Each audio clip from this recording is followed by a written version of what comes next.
నమస్తే తెలంగాణలో ఒక వార్త వచ్చింది. నిజంగా ఇది చాలా ఇంపార్టెంట్ వార్త. తెలంగాణ ప్రజలందరికీ తెలవాల్సిన వార్త ఇది. మీ ఫోన్కు దొంగ చెవులు అని హెడ్లైన్తో రాసిర్రు. ఏంది అంటే ఇది చెప్తాను నేను మీకు. మనపై ఇక 24 గంటల పాటు నిఘా పెట్టనున్న సర్కారు. ఇది మ్యాటర్. పెట్టే ప్రతి పోస్టును క్షుణ్ణంగా తనిఖీ చేసి నివేదిక రూపకల్పన. సోషల్ మీడియా చాటింగ్లపైన నిఘా వేయనున్న టూల్స్. పూర్తయిన ఫోన్ కాల్స్ను రికార్డ్ చేసి వినిపించే సామర్థ్యం. ఆండ్రాయిడ్, ఆపిల్ తదితర ఫోన్లన్నీ సులువుగా అన్లాక్. ఎప్పుడో డిలీట్ చేసిన సమాచారమైనా సులభంగా రిట్రైవ్ చేయొచ్చు. ప్రతి ఒక్కరి వ్యక్తిగత గోప్యతకు ముప్పు అంటున్న నిపుణులు. ఏంది ఇది అంటే, నిన్నగాక మొన్న సోషల్ మీడియా పోస్టులకి రౌడీ షీట్లు తెరిచే మెమోని చూసినాం కదా మనం. అది మర్చిపోకముందే నిన్న అది వస్తే ఇవాళ ఇది బయటకు వచ్చింది. దీని ఉద్దేశం ఏంటి అంటే, ఇప్పుడు మీరు ఎవరితోనన్నా మాట్లాడిర్రు అనుకోండి, మీరు మాట్లాడింది మీకు అవతలి వ్యక్తికే తెలుస్తుంది అని అనుకోకుర్రి. మధ్యలో గవర్నమెంట్ ఇంటది. మీరేదన్నా మెసేజ్ ఎవరికన్నా పంపి, ఇప్పుడు మనం చాలా మంది ఏం చేస్తారంటే, మెసేజ్ పంపి తొందర చదువుకో నేను డిలీట్ చేస్తా అంటారు. మీరు డిలీట్ చేసినానే అనుకుంటారు, కానీ రేపు పొద్దున మీ ఫోన్ వీళ్ళకి తీసుకుంటే, ప్రభుత్వం తీసుకుంటే, ఏదన్నా మీరు ఏదో సోషల్ మీడియాలో పోస్ట్ పెట్టిర్రు, ఇంకోటి చేసిర్రు అనే దాని మీద పోలీసులు ఫోన్ కనుక హ్యాండ్ ఓవర్ చేసి తీసుకున్నారనుకోండి, మీరు డిలీట్ చేసినాయి, మీరు అంతకుముందు మాట్లాడినాయి, మీరు ఫోన్ కొన్న రోజు నుంచి ఈ రోజు వరకు ప్రతి డీటెయిల్ వస్తుంది అనుకోర్రి. మనం ఏమనుకుంటాం, మనం డిలీట్ చేసినాము, ఇంట్లో డిలీట్ అయిపోయింది, ఇంక ఉండదు ఫోన్లో అనుకుంటారు. అట్లుండదు. ఇప్పుడు వీళ్ళు కొనే సాఫ్ట్వేర్లతోని మొత్తం తీసేయచ్చు, మొత్తం రిట్రైవ్ చేయొచ్చు. తీసేసిన మెసేజ్లు వస్తాయి, ఫోటోలు వస్తాయి, వాట్సాప్ మెసేజ్లు వస్తాయి, ఫోన్లు వస్తాయి, ఫోన్ రికార్డింగ్స్ వస్తాయి, అన్నీ వస్తాయి. ఒక్క మాటలో చెప్పాలంటే మీ పర్సనల్ డాటా మొత్తం కూడా వాళ్ళ దగ్గరికి పోతుంది. ఇది ప్రభుత్వం చెయ్యొచ్చునా ఇట్లాంటి పనులు? మరి ఇప్పుడు నిన్న రాక ఈ ప్రభుత్వం ఏం చెప్తుంది, అసలు మాకు సంబంధం లేకుండా ఫోన్ ట్యాపింగ్లు చేసిర్రు, పెండ్లం మొగుళ్ళ ఫోన్లు విన్నారు, లేకపోతే పక్క పొంటోళ్ళ ఫోన్లు విన్నారు, ఇంకొకరు ఫోన్లు విన్నారు అని అన్నారు కదా. మరి దీనికి ఏం చెప్తుంది ప్రభుత్వం? ఇప్పుడు మీరు ఎవరు ఫోన్లు వినాలని ఈ సాఫ్ట్వేర్లు కొంటుర్రు, దేనికోసం చేస్తుర్రు? ఫోన్ ట్యాపింగ్ మీద అడ్డం పొడుగు మాట్లాడిరు కదా చాలా మంది. మరి ఎందుకు ఇది ఇప్పుడు వ్యక్తిగత సమాచారం మొత్తం బయట పెట్టుడు కాదా ఇది? ఇందిరమ్మ రాజ్యం ప్రజాపాలన అంటూనే రాష్ట్రంలో ముఖ్యమంత్రి రేవంత్ రెడ్డి సాగిస్తున్న పాలన ఎమర్జెన్సీని తలపిస్తుంది. నిజం, ఎమర్జెన్సీనే తలపిస్తుంది. సోషల్ మీడియాలో పోస్టులు పెడితే కేసులు, రేపటి నుంచి అయితే కేసులు ఒక్కటే ఉండేవి, రౌడీ షీట్లు కూడా తెరుస్తారు. అట్లా ఎమర్జెన్సీ పాలన అనకపోతే ఏమంటారు? గతంలో ఇందిరమ్మ రాజ్యం ఉన్నప్పుడు ఎమర్జెన్సీ పాలన ఉంది అనుకున్నాం కదా మనం. గట్లనే మళ్ళీ ఒకసారి ఏంది అంటే, కాంగ్రెస్ పాలనే కదా, గదే కాంగ్రెస్ వాళ్ళు గతంలో ఎమర్జెన్సీ పెట్టింది, గదే కాంగ్రెస్ వాళ్ళు ఇప్పుడు ఎమర్జెన్సీని తలపిస్తుంది కూడా గదే కాంగ్రెస్ వాళ్ళు. మేము ఏ షెట్టు నుంచి వచ్చినామో గట్లనే ప్రవర్తిస్తామో అనేది చూపించుకుంటున్నారు మళ్ళీ ఒకసారి. ఎమర్జెన్సీ పాలన చీకటి రోజులు అని మాట్లాడతాం కదా, ఇగో గట్లాంటి ఎమర్జెన్సీ పాలన ఇదంతా. ఇప్పుడు వస్తున్న మెమోలు చూసినా, లేకపోతే ఇగో ఇట్లాంటి అంతా చూసినప్పుడు ఖచ్చితంగా జనాలందరూ అదే అనుకుంటారు.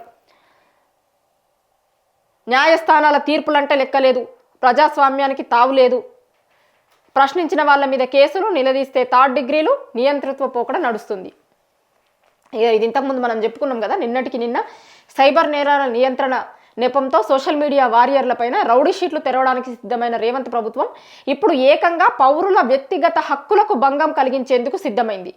AI ఆధారంగా పనిచేసే శక్తివంతమైన టూల్స్ కొనుగోలు చేయబోతుంది.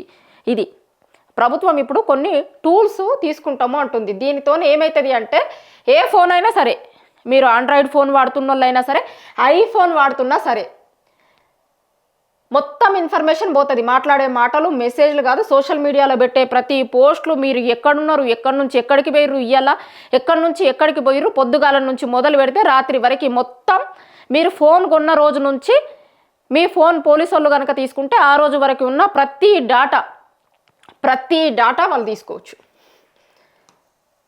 ఇవి ఈ అధునాతన సాఫ్ట్వేర్లు ప్రతి ఒక్కరి వ్యక్తిగత హక్కులను హరిస్తాయని వ్యక్తమవుతున్నాయి. ఇప్పుడు వీళ్ళు నిఘా పెట్టేందుకు ఏమేం టూల్స్ కావాలంటున్నారంటే, ఇగో టాక్ వాకర్ అట, సెలిబ్రైట్ ఇన్పుట్స్,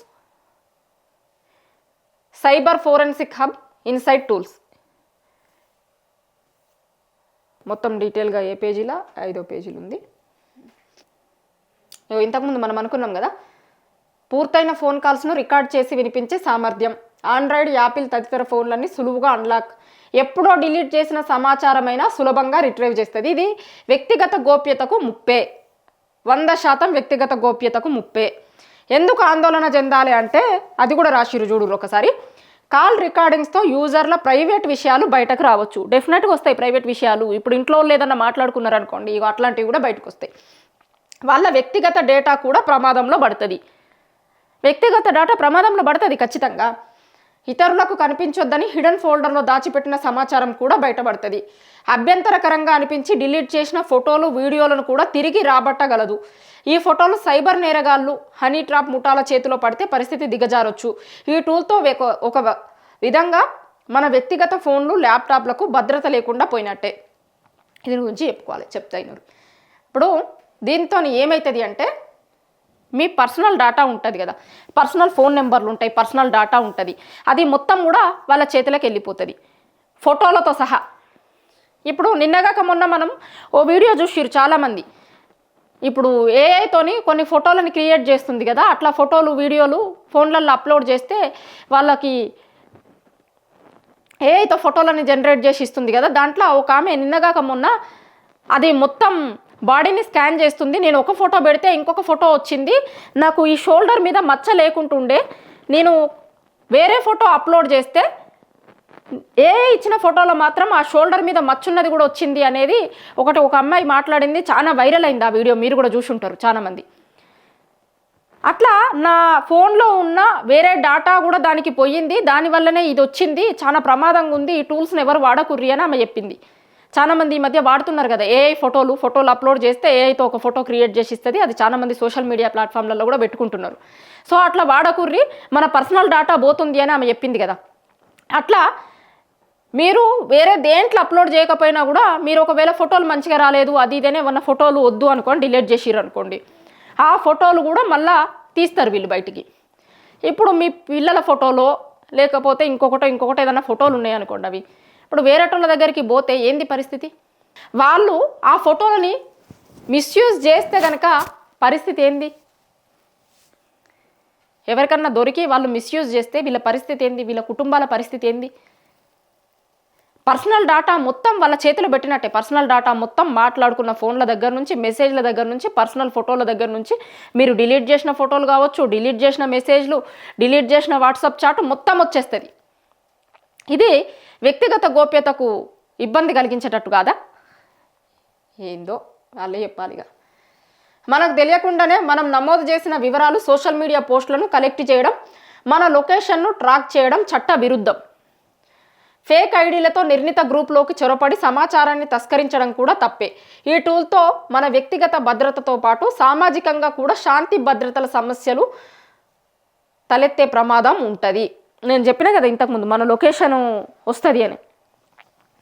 ఆందోళన ఎందుకంటే లాక్ చేసిన మెమరీ కార్డులతో పాటు డిలీటెడ్ ఫైల్స్లను కూడా తిరిగి రాబట్టే సామర్థ్యం ఉండడంతో ప్రైవేట్ కీలక వ్యక్తిగత సమాచారం బయటకు రావచ్చు. దీనివల్ల అది దుర్వినియోగం అయ్యే అవకాశం ఉంటుంది కదా. ప్రభుత్వం ఏం చేస్తుంది అంటే 420 హామీలు, 6 గ్యారంటీలు అమలు చేయిర్రి అంటే అది అమలు చేసడానికి శాత కాదు. కానీ మీరు ఏం చేస్తుర్రు, ఎవరితోని మాట్లాడుతుర్రు, ఎక్కడికి పోతుర్రు, మీరు ఏం తింటుర్రు, ఏం వండుకున్నారు, ఇక ఇవి కూడా వీటి మీద కూడా నిఘా పెడతారమ్మా. అది ఒకటే లేనట్టుంది. మీరు సోషల్ మీడియాలో ఏం మాట్లాడుతున్నారు, ఏం చేస్తున్నారు, లేకపోతే ఏం పోస్టులు పెడుతున్నారు, ఏం ఫోటోలు దిగుతుర్రు, ఎవరితో మాట్లాడుతుర్రు, ఇవన్నీ దీంతో బయటకు వచ్చేస్తాయి.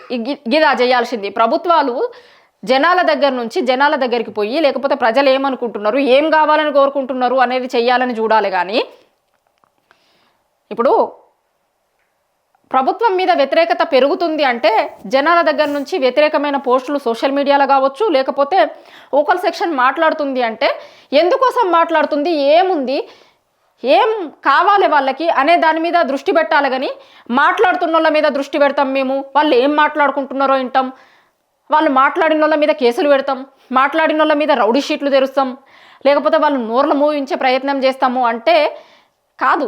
ఒక్కరు నోర్లు, 2 నోర్లు మూయించగలుగుతారు, 100 లక్షల కోట్ల మంది నోర్లు మూయించగలుగుతారా మీరు? తెలంగాణలో ఉన్న కోట్లాది మంది నోర్లు మూయించగలుగుతారా?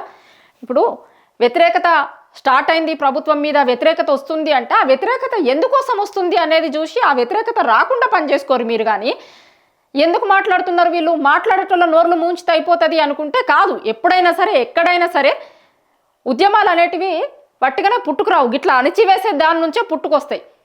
దీన్ని బట్టే మీకు అర్థమవుతుంది ఏంది అంటే, ఇక మా మీద ఘోరమైన వ్యతిరేకత వచ్చింది, మేము ఎట్లాగూ మళ్ళొకసారి అధికారంలోకి రాము, కాబట్టి ఇప్పుడే ఎంత వీలైతే అంత, ఎంతైతే అంత జనాలను ఇబ్బంది పెడదామని చూస్తున్నారో ఏమో తెలియదు. కానీ అట్లనే ఉంది.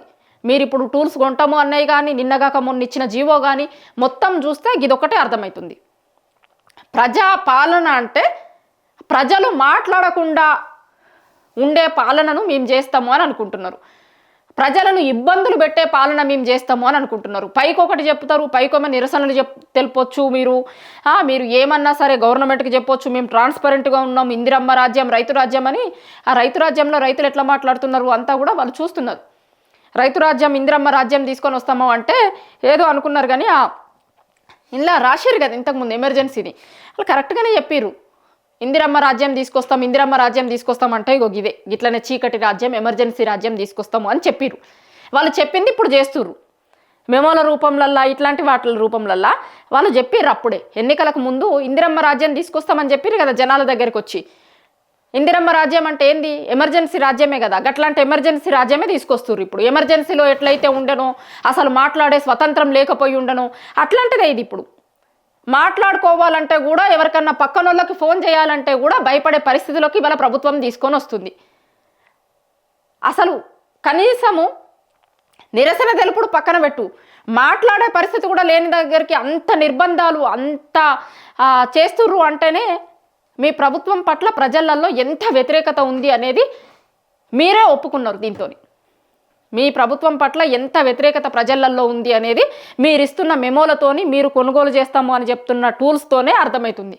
ప్రజలు ఎంత విసిగిపోయిర్రు, ఎంత వద్దనుకుంటున్నారు ప్రజాపాలనను అనేది జనం ఎవరో చెప్పుకోవాల్సిన అవసరం లేదు. జనం చెప్పుకుంటే, జనం మాట్లాడితే మేము వింటాము ఇట్లాంటి టూల్స్ని తీసుకొని అని మీరు అనుకుంటున్నారు కదా. మీరు వినాల్సిన అవసరం లేదు.